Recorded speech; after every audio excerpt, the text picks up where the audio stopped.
What is going on, everybody, dude? Happy St. Patty's Day. Oh, shit balls, dude. I got my green on. I got my beer. The beer's not green, but I don't get energy for that. I got a little bit of green on here. And this beanie counts especially extra because I got it at, it's a Jameson beanie, in case you couldn't tell. I got it at the Jameson Distillery in Dublin. So that's like extra Irish points for tonight, all right? But anyway, hope you guys are having a great St. Patty's Day, whether you are celebrating for the more actual literal reasons that they celebrate St. Patty's Day, or if you're just using it as a reason to go out and have a good night at the bars. More power to you. Have a great night. As a man of Irish descent, feel no guilt in partaking in my culture. Cheers to you. Anyway, tonight it's gonna be it's one of the last nights that I'm doing the book club for Bad Dog by Ashley Pollard. Dude, I am becoming I am now such a huge fan of Ashley. I already got the green light from the wifey to buy the next two books in the series. Not that she's not like, I'm not henpecked or nothing. We just make financial decisions together.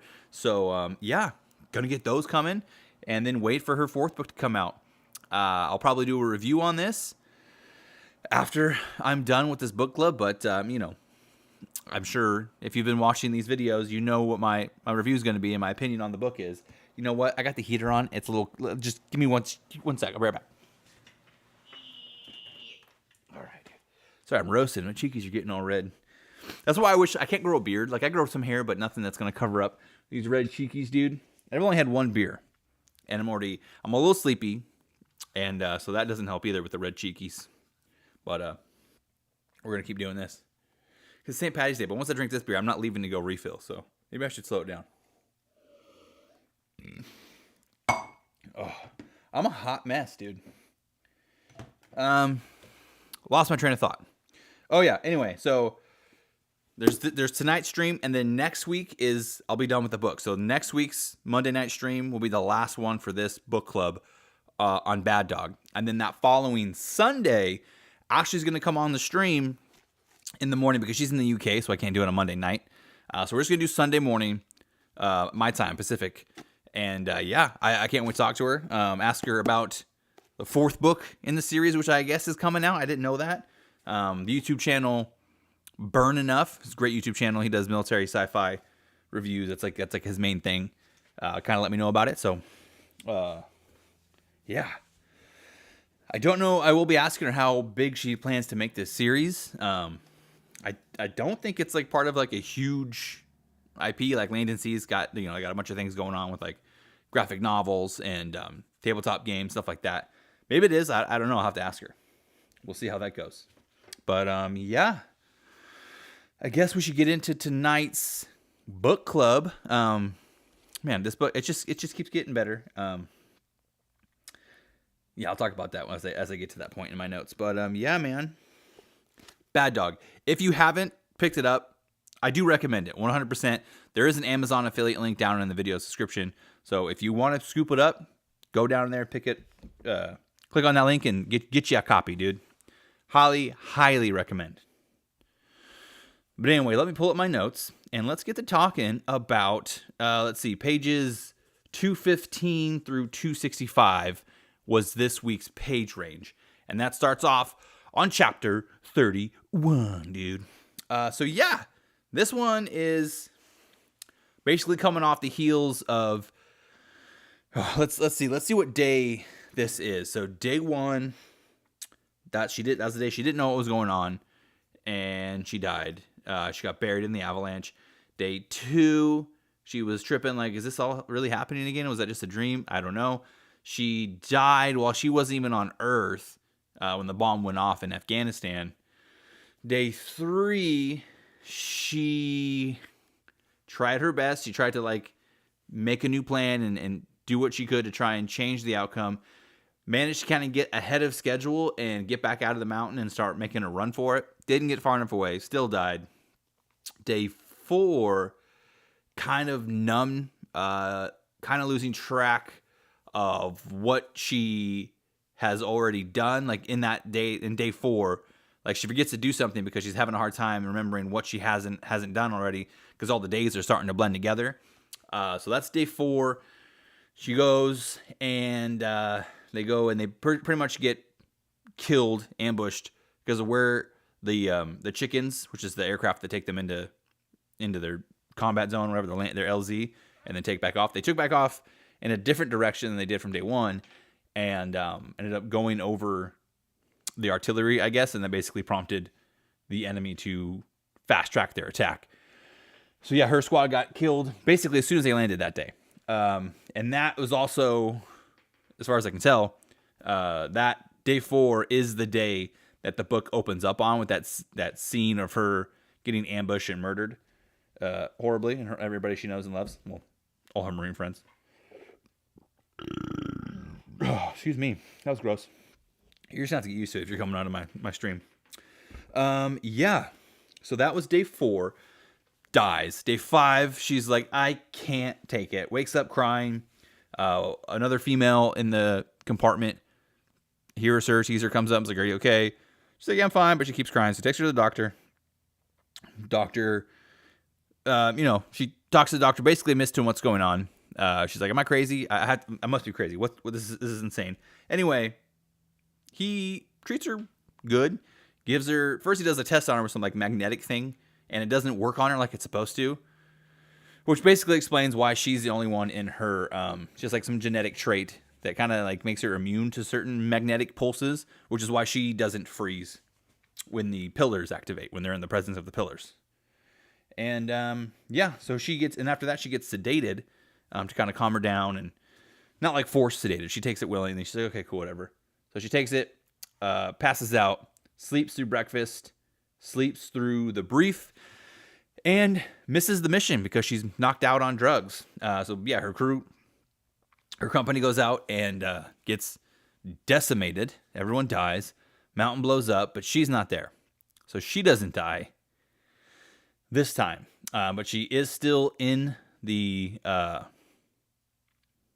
I guess that's basically where we start off. Okay, now we're caught up, right? So that's day... Oh, I just lost track again.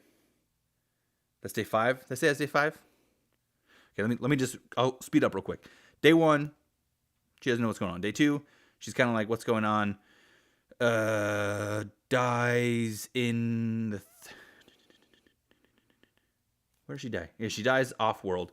Day 3, she dies outside running, but it blows up. She doesn't get away. Day 4, she dies on landing. Day 5, she doesn't die, but everyone else dies. So that's day 5. Okay, we're on day 5. All right. So yeah, we start on chapter 31. We're back. We're in a Chinese officer's POV, but not Louis, as we have been. He's like the OIC of this enemy Chinese ATV unit, which is it ATV?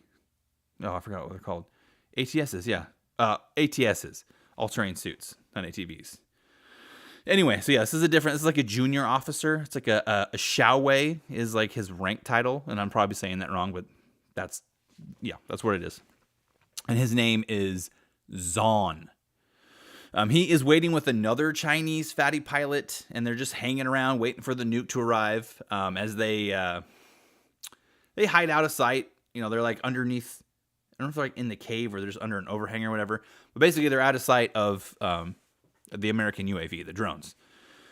And they're BSing back and forth like, oh man, I wish we weren't chosen for this. I wish, a bunch of things. Basically, they wish they weren't there, is the thing. And Zon, so eventually the nuke shows up. Zon is kind of put in charge of it. I think the other guy, Chen, I can't remember what his like title is, but I think he's basically a sergeant or some kind of NCO. I didn't look in the back of the book to see what the definition of his rank was, but yeah, the other guy's Chen. They're both waiting there. So when the bomb shows up, like Zon takes custody of it because he's the senior ranking guy there. So he receives the nuke and he's basically informed that it's like synced with his vitals, so that if he dies, it like automatically explodes. And it gives him a couple other things. Like it has like a safe, like its minimum safe distance from the bomb is 4 kilometers. And it had a bunch of other stipulations, whether it was like it won't go off if there's like if you have line of sight on it, and you have to have like cover and all these other things. So yeah, that turned out to be BS because as they're flying away, the bomb went off before they even reached the minimum safe distance. So yeah, seems like it had a preset detonation time on it. That we learned in a later chapter from the perspective of Louis, which is like a 2-page chapter, just real quick, little info dump, that the timer starts as soon as the bomb is armed. Basically, once Zahn took custody of it, the timer started going down. So, yeah, this basically is just, we knew the bomb was there. We knew it was kind of behind schedule. This is just a good setup, this chapter, for a later chapter to kind of explain why things went wrong, basically. But really good, I guess, foreshadowing. Yeah, I like this. I love these short little chapters that just kind of help set up the rest of the story. Because Laura's are by far way longer, which is fine, and they should be because she's the protagonist. And like I mentioned in I think the first stream, all the POVs are in third person except for Laura's, which is first person. So it really does make it feel like the rest of the POVs are really supporting the story, and she's kind of leading it, which I love. I think it's a really cool way of doing that. And it's not the first time I've read a series that does that. The Jack Bishop series by Steve Diamond is a trilogy, and there's 2 POVs, but obviously Jack Bishop is like the protagonist because the series is named after him. He's in first person, and then the other POV is in third person. So yeah, I don't know. I think that kind of, yeah, like I said, like I described it, like the secondary characters kind of help push and support the protagonist who leads the story. I think it really works well together if you do it right. I guess I haven't read one that sucked, so who knows. But yeah, then we go to chapter 32. This is more enemy perspective. So this is the Afghani warlord Yusuf and his lieutenants. I don't know what that word. I'm assuming it's like a foreign way of saying lieutenant. I don't know. I don't. I know the first time probably not the first time I heard it, but like the first time I guess it registered in the old memory hole, I was playing Space Marine 2, and I was like, why do they keep calling him lieutenant? Anyway, they're like hiking up this ridge, mountain, whatever. Not the mountain. They're hiking away somewhere. They're like in a safe distance from the blast radius of the nuke. But anyway, they're at such a position that when they look down at the valley floor or whatever, they can see their artillery guns being dismantled in order to be moved somewhere else so they can be used again rather than just leaving them there to be blown up. Anyway, that's kind of like where their setting is. And the timeline on this chapter is it's just after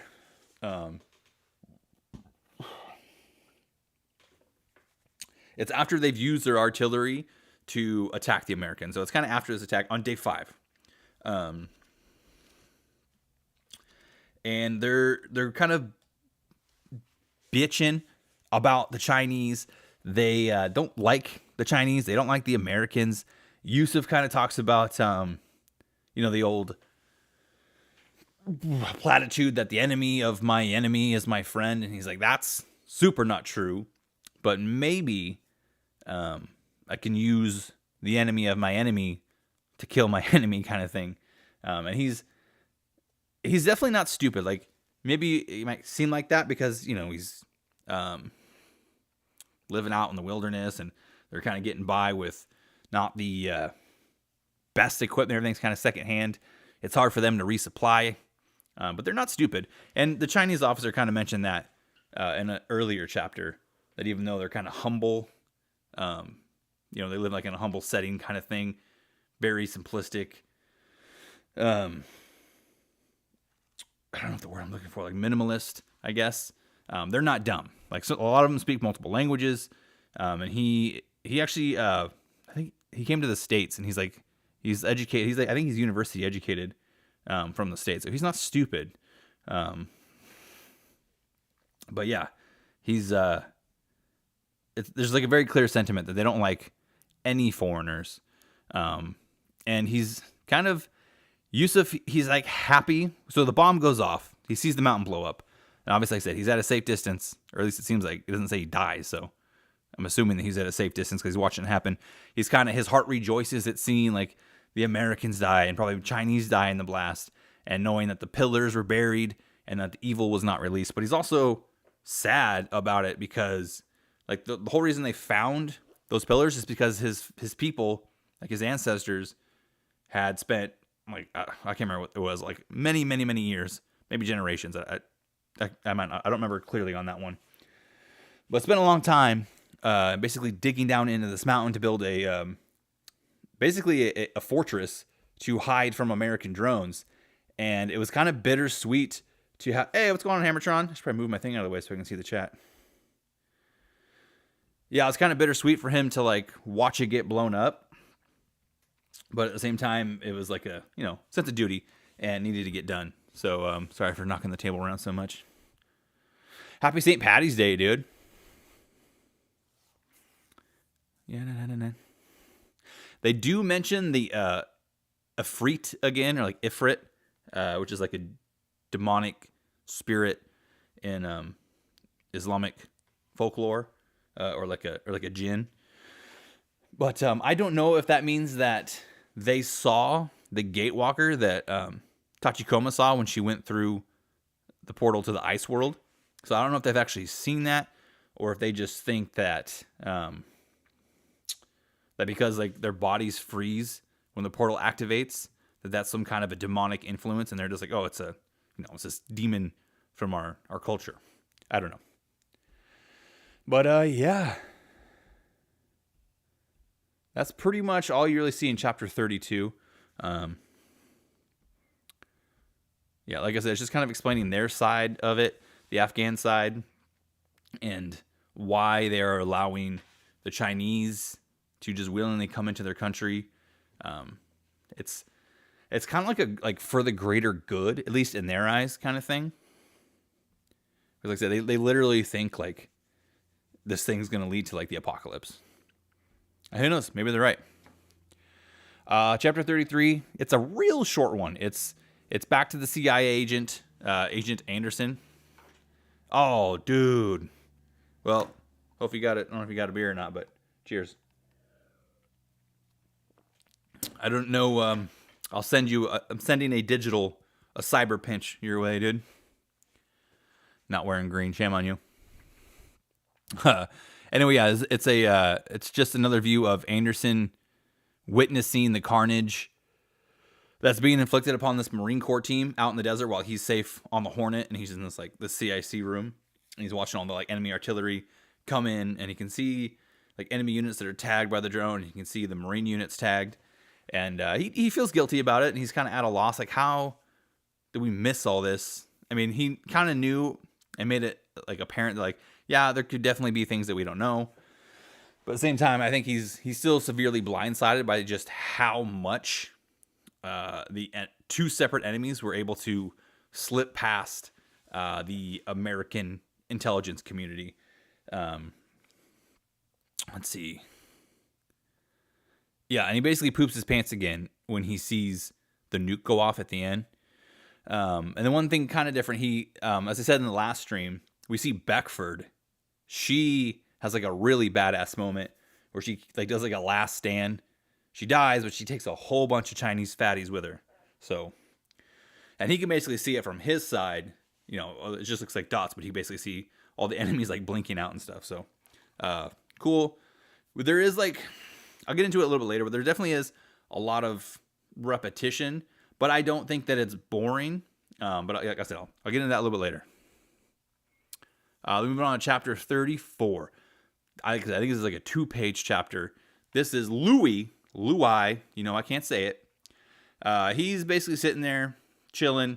He's actually, I don't quite remember where exactly he is, but he's not dead. But he's ruminating on the price. And this is after the nuke went off on day 5. And he's contemplating the price that his men have had to pay for the success in this mission. And he understands like the necessity of the mission, and he agrees with like having to do it, like it needed to be done to prevent the Americans from getting their hands on it, especially like once he feels his body lock up. It seems to like have a real like strong effect on him. He's like, yeah, we can't. This thing is crazy. It's weird. He can see through the portal and knows there's other worlds there. And he knew that from his intelligence anyway. But he's like, yeah, we definitely can't let the Americans get their hands on this. So he agrees with his country's call, but he seems like a generally, everyone is, they're like America's enemies, but he probably doesn't think he's a bad guy. He's patriotic. He's doing what he thinks is right. So yeah, I don't know. He seems to care about his men. His men seem to care about their families. So like they're humanized, right? They're not just like they're not like Lord of the Rings orcs where they're just evil incarnate, which I don't have an issue with that at all. But I do like this when we see that just because people are adversaries doesn't mean necessarily that one side is evil. Even if the powers that be, the governments that order these people around might be evil, doesn't necessarily mean that the boots on the ground are bad men. They're just following orders, which you can make the argument that still makes you a bad person. But I think it's a little more nuanced than that personally. But we'll see how whatever. I'm not here to argue theology. But yeah, he struggled basically with the amount of his men who have died. Basically, he thinks it's too steep of a price to have paid for the success of this mission. But it is what it is. Then we go to chapter 35. Things are speeding up, getting a little spicy. Get back into Sergeant Laura Tachikoma's POV. The doctor came back into her room. She's talking with him again, and he's kind of he's like pressing her, but not like in an aggressive way. He's very understanding and almost like he uses like the Socratic method. You can like ask her a bunch of questions. Let me see here, page 231. Yeah. So he asks her a bunch of questions to kind of like figure out what it is she's really afraid of, how she can confront that and maybe find a way to alter her perception, whatever. Because he's kind of pretending like,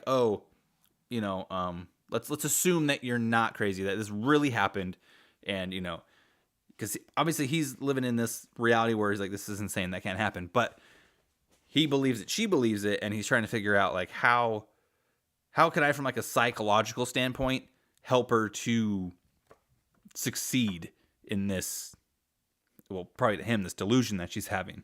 So I don't know. He's a cool character. He's just in it for a little bit. I don't know if he's gonna come back later in the book or in other books, but yeah, I don't know. I definitely like his approach, and I'm pretty sure reading that Ashley was like what did it say? She worked like in mental health or something, cognitive behavioral therapist, and mental health nursing. I feel like maybe this is like this part of the story is kind of just coming from her background and her own expertise. But yeah, check my notes. Hammertron, boots on the ground. People are stuck following orders of higher ups. Yeah, dude, 100%. That's what I'm saying. Like, I'm not trying to say that the governments aren't evil, but like that doesn't actually mean all the people that are getting shafted with the orders are bad guys, right? So I understand. I like that these Chinese officers are like, man, I wish I wasn't here. I wish someone else had to come here and I could be at home with my family. And then like the OIC in charge of the whole platoon's like, or company, he's like not happy with the fact that his men died in order to accomplish this mission. So I don't know. I appreciate the humanization of these characters. And even like the Afghan warlords, like it seems like they just want to do what they think is best. They want to prevent this evil because to them, something like the devil basically is in the pillars, and they don't want it to get out. They don't want like basically the day of judgment to come. Anyway, so yeah, Laura is in the doctor's office talking with him, and he kind of gets her to admit like what she's afraid of. And here, this is a big conversation, so I'm going to read this little excerpt from page 231, starting at the second paragraph. She says, "I guess so. It's what my job is all about, keeping the new lieutenants from getting the platoon killed," I say, pausing. "But surely it can't be so simple." "I doubt it is, Sergeant, but it's a start to understanding yourself, isn't it? Let me put it this way. Bad stuff has happened that you feel you're responsible for. And here's the thing. You can't change what's happened, but you can change what you decide to do from now on. So my last question, Sergeant, is what's the one thing that has to change for you to not do something stupid?" And it goes on from there, but basically, and that kind of rings true for, it kind of reiterates some of the lessons, because she'll be thinking about lessons that her dad taught her, and he says a lot of things like, don't worry about what you can't control, focus on what you can, kind of that, that wisdom. So I feel like that's kind of getting repeated here again, and maybe that's why I like this guy. Maybe it kind of does remind me of how she thinks of her father, and maybe that's why she opened up to him. I don't know. Who knows, man? Oh, hold on. Hammertron said something. Let me move my thing out the way. Hammertron, "Oh, it looks like Ashley's putting things and ideas that she knows into the story. That is probably normal for authors to do." Yeah, for sure. And like, especially with a story about war, obviously having knowledge of like mental health, that's a really good thing for the author to have, in my opinion. But yeah, we see through this interaction with the doctor that she has a huge fear of failing her people, but also of overstepping her authority amongst the officers, and especially of getting people killed. She's very fearful of that. But yeah, anyway, and then it goes on. He leaves her, gives her some more meds, and she goes to sleep, and she has a nightmare. So even though she's not with her company on day 5 getting killed, she has dreams about it, and she sees it basically, right? So I don't know how her brain's working and how that technology or magic or whatever, psionics, but whatever it is, she still saw it, right? So she knows she's getting that information from the pillars or whatever. Maybe the Gatewalker. I'm assuming the alien on the cover is the Gatewalker. Yeah, Gatewalker. And then she wakes up. Agent Anderson is now in the hospital, infirmary, whatever, next to her. I don't know if she's still doesn't sound like she's in a private room if she can see other patients. So it's probably just like a room with a bunch of beds in it. So she's chilling there. She sees Agent Anderson, Mr. Anderson, and he's got like a cut on his head. And she calls him by name, but she forgets, like, on day 5, she didn't go to the briefing. So he's like, "How did you know my name?" And that basically leads into her spilling the beans. I don't know if it's she's on drugs or what, but she kind of goes in quick and is like, "Yeah, you know what? I know all this stuff, and I've lived this day 5 times already." And he honestly picks up pretty quick that he believes her. Probably the fact that she knew his name helped. And I feel like in the other chapters, when she's like in the briefing, I feel like he's getting the vibe that he knows something's going on with her, because he'll ask her questions about her nightmares, about having deja vu. So I feel like he's aware that maybe what she's experiencing has happened to somebody else. Maybe, I don't know, but yeah. So maybe he's one of the right people to bring this to, because he is has the inclination or whatever to be ready to believe her story. Anyway, yeah. Turns out they both think each other are pretty attractive. I think there's definitely some chemistry going on there. A little bit of a bummer for her, because he's not going to remember any of this the next day.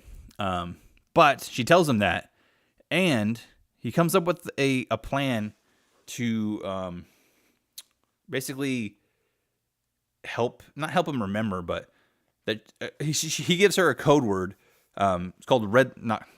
He gives her the code word red slippers, and says that when she finishes her mission, assuming that it's successful, in her post brief, she needs to put in red slippers in the brief 3 times. I think like beginning, middle, end. And then but in the brief, everything that she just told him, put that in there. And she's like, you're not going to believe, me.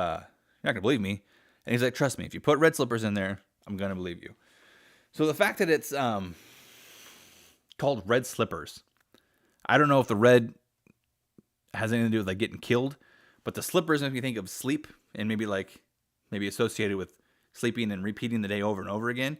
And so maybe the CIA knows that, or just the intelligence community as a whole is aware of what's going on, and they basically put that in there. If you come across somebody who's repeating the day over, tell them to tell you about it the next day, and to know that they aren't lying, tell them to use the code word red slippers. That's my guess. That's the vibe I got. I could be way off. I have no idea. It's a guess. Yeah.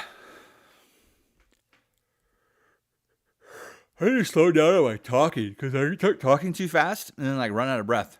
Although I'm getting my nose kind of fixed. I've been using a lot of Flonase because I got a really bad nose. Just really congested all the time, inflamed. So I think I'm clearing up a little bit. My snoring's gotten a little bit better. Nothing to do with the book, but yeah, she has she knows Anderson's name, yeah. And then kind of ends that chapter. She expresses the fact that just telling him, lifted a huge, not just him, but also the doctor, lifted a huge weight off her shoulders. And I guess the chapter actually ends where she's disappointed that this guy that she finds attractive isn't going to remember their little interaction the next day. So yeah, then we go on to chapter 36. She is back in her rack. Still day 5.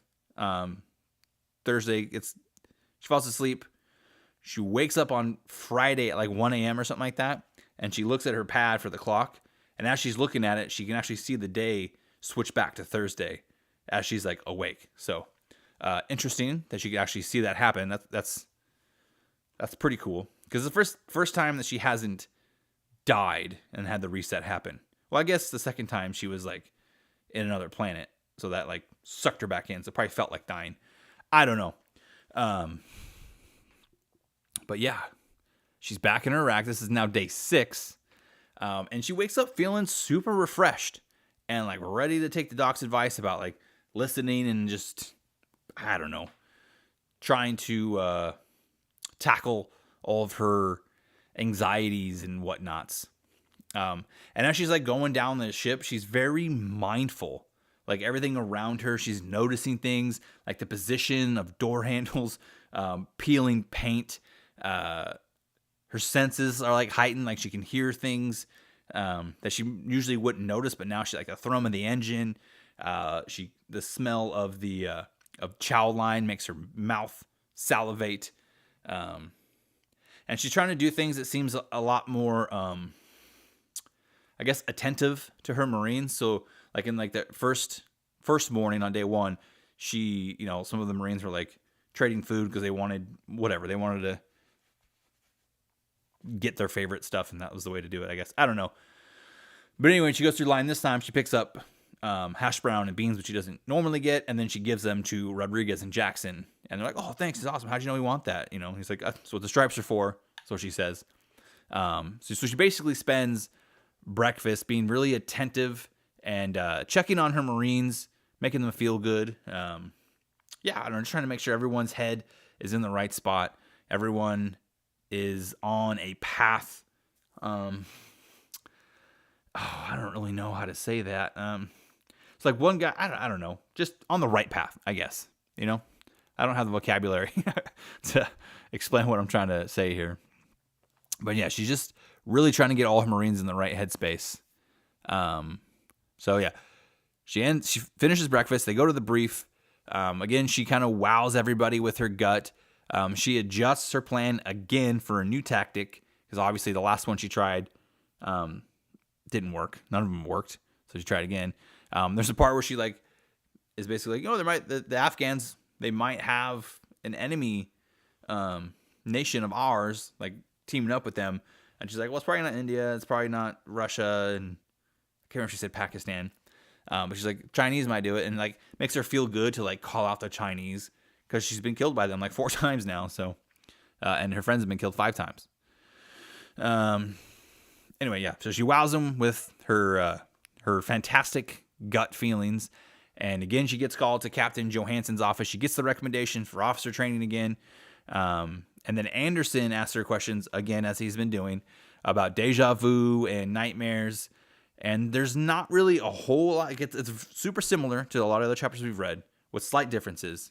And in my opinion, it's not really, it's not even that. It's not repetitive to me. Some people might say it's like slow pacing. I don't agree with that. I think it's really well done. I think the changes and the significance of these repeats are interesting.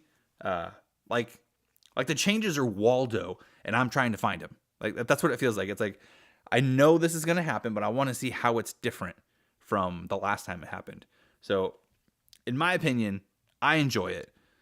If that sounds too repetitive to you, I don't know. But like I said, I like it. Trying to spot. Because the whole point, the theme of the story or whatever, is she's really struggling with trying to figure out what she can do in the day, what she can change, and how that affects the day, right? So you can't have a story like this without things repeating. And I think Ashley does a good job of,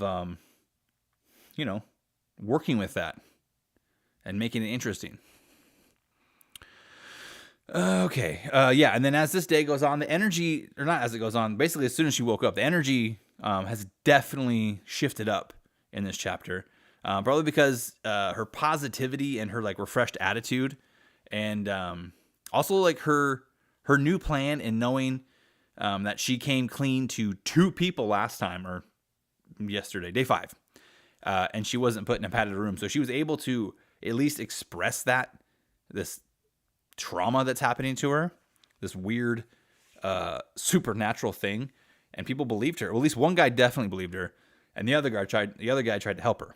So nobody like judged her or tried to like ruin her career over it, as far as we could tell. I mean, who knows? Maybe the doctor would have like put, try to med sep her or something. Hammertron, not too repetitive. Groundhog Day was very entertaining. Yeah, Groundhog Day. I know, like, obviously Groundhog Day is kind of the more famous one, but Edge of Tomorrow, man, that just really gives like Edge of Tomorrow vibes, especially with the alien angle to it. Yeah, I love it. I'm excited. I don't know if like the next 2 books are going to have this issue, because I'm assuming she gets out of it. And maybe we go see Tachikoma go on other worlds.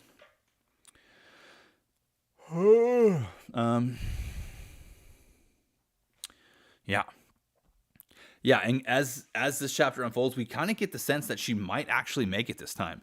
Very optimistic feeling for me as the reader. And then she gets, you know what? I think I'm on chapter 37, but I didn't annotate that, so whatever. We go to page 265. But anyway, as she's kind of waiting in her suit, she's on the hangar deck, and she's going over like what her plan should be when she gets to the objective, when she gets to the pillars. And she's basically, I want to keep it simple. Complicated plans fail way too easily whenever stupid stuff happens, and stupid stuff always happens. So her plan this time is to wait in the cavern where the pillars are and shoot whoever is carrying the bomb. So at this point, she's pretty confident that, that's where we're putting the bomb, is at the pillar. And obviously, I think she did know, like, she's been there 4 times now, right? So she's seen the cavern, and she knows there's another entrance, another tunnel out of that cavern. So she can deduce, or at least guess, that that probably goes to the surface. So she's basically gonna set an ambush for that that tunnel. And then McCarthy, okay, I guess I will say this. So like not the whole premise, every time they've gone in this tunnel system, the Chinese have been waiting there not in the cavern with the pillars, but at an earlier cavern to ambush them. First time it worked. They got the drop and the squads were separated. But every time after that, she's known they were there, at least when they've actually made it to the caverns. And she's managed to get the drop on them. But beyond that, they've always died or retreated out of there, whatever. So this time, after they put the hurtin on that first ambush, and now they're in the pillar room waiting for the Chinese fatties to come down with the bomb. They set up their own ambush, so it's like a little payback. Meanwhile, Johansson and everyone else still outside is engaging with Chinese forces. So it's there's a lot going on. But anyway, yeah, they definitely. I like that little bit where it felt like now they had their turn to set an ambush, which is very satisfying because she's died four times now by the Chinese. So it's nice that she kind of gets this little bit of vengeance, which is very short-lived. But I'll get to that in a second. In this evolution on day 6, going through the caves, we still see that McCarthy still dies. He still dies. One person still dies. And McCarthy's been the dead person most of the time. Knight, he still loses his suit's leg, but he's actually still conscious when the fighting stops. But he was knocked out he says I think I got knocked out for a minute during the fight. And then the medic goes and checks him out. It seems like he has a concussion. But it's like the last time he either died or was completely knocked out at the end of the fighting. So it's the best by far that she's done, but she's kind of like, I maybe just have to accept that some people aren't supposed to make it out of this, or at least not out of today. So yeah, they set this ambush up on the Chinese that are coming down with the bombs. The two guys, it's the junior officer Zahn, and I'm assuming his NCO Chen, and they light him up. They do a great job. Ambush successful, but they shoot Zen, right? So he dies. Unfortunately, his vitals were set to auto-detonate the nuke. So it was like she was so close to being successful. And it just, they just ripped, the victory out of their grasp. So I love that. And that, like I said, that earlier chapter with Zahn kind of set up this whiff basically at the last second. So yeah, I like, this is a great section. I'm going to finish the book this week. So next Monday will be the last book club for this book. And then I'm going to be starting Watcher of the Damned, book 1, which I'm excited for that. It's like a post-apocalyptic, like Western set in Texas. Very cool. Yeah, I've read the, synopsis, or I even watched the author sent me a link to like a YouTube video of like her world's lore, which is awesome. And it's like dark and, it's the apocalypse, but it's also like kind of goofy and funny. So I am excited to start that. If you want to read that with me, like I said, I'm going to do like 50 pages a week. Go scoop it up. It's on Kindle Unlimited. So if you're a KU subscriber, you can just add it to your library. But yeah, please do. If you like Hammertron, if you want to read that, dude, go scoop it up and we'll just read 50 pages a week. We can talk about it on the stream. But that's the book I got lined up next. But anyway, yeah, so next week is the last stream for this book. And then the following Sunday, I'm going to have Ashley on the stream because she's in the UK. And it's a novel. I'll probably put a post on my YouTube channel with a link to the book if you're interested in getting it. I don't know. If you're a KU subscriber, you can just, scoop it up, like I said. But, yeah. Ash will be on not next Sunday, 2 Sundays from now. Am I doing the math on that right? Yeah. Because she's in the UK. And, yeah, that's all I got. I'm so excited to finish this book and go on to the next one. And I don't know how big the series is, but I will definitely ask Ashley what her plans are. Because, yeah, I like it. It's, Watcher, not Washer. I would read that. Washer of the Damned. What a terrible job that would be. Let me see here, dude. Let me see if I can find it. And I'll put it up on the screen.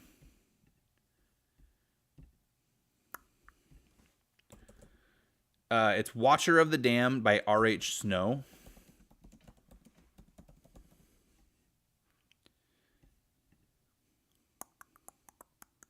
All right, and let me see here. I mean, you can buy it. You can. They definitely have it in a physical copy. Just paperback. I don't think she has any hardback. Yeah, just paperback. So Kindle or paperback is the options for that book. I do prefer physical copies, but I use KU because I can just read so many books for way cheaper. That's why I do it. But I do both. Like I'll get physical copies and I read a lot of KU, especially for like Galaxy's Edge. It's like 40. I think there's like over 40 books. Yeah, watch her, dude. I'm definitely just powering through again. Like I think maybe not all, but like most of Wargate's books, like Land and Sea and Galaxy's Edge, Forgotten Ruin, Forgotten Ruin. They're on KU, so easy peasy lemon squeezy. Yeah, R.H. Snow. Oh yeah, I was supposed to. Let me see here. Let me set it up, and I'll bring the picture on screen real quick. Let's do this.